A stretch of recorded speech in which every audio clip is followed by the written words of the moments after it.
In September 1926, Miami was booming. The city had doubled its population in just 5 years, fueled by the fever of the Florida land boom.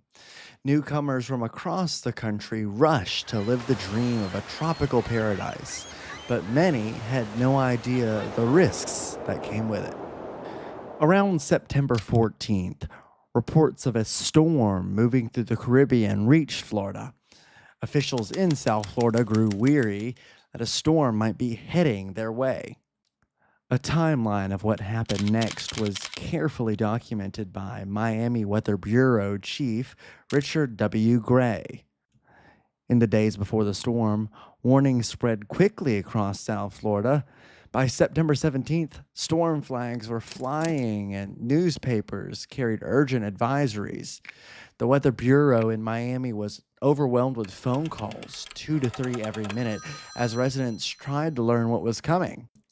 The Miami Daily News even stationed an operator inside the Weather Bureau office overnight to help share updates. Many people received warning, but few knew what to do. Most had never experienced a hurricane before. That soon would change.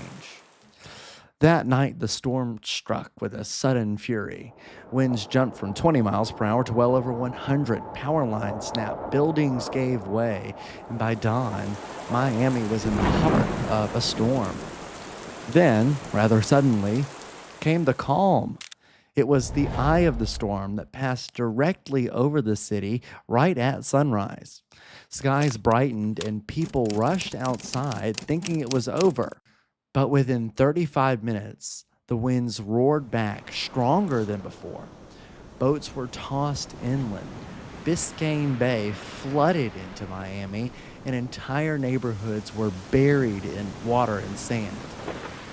Miami Bureau Chief Gray remembered the continuous roar of the wind, the crash of the falling buildings, the shriek of fire apparatus until the streets became impassable, and the lightning-like flashes from live wires, all combining into a night of terror.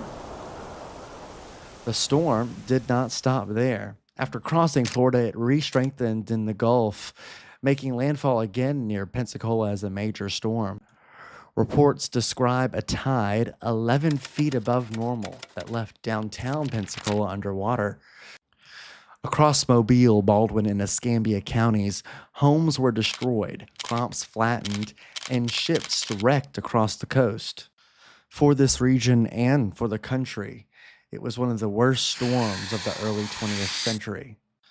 The hurricane's legacy stretched far beyond the damage. In South Florida, its destruction helped topple the land boom and push the state into an early depression. And in an unexpected way, the memory lives on through sports. Just weeks later, the brand new University of Miami football team needed a name.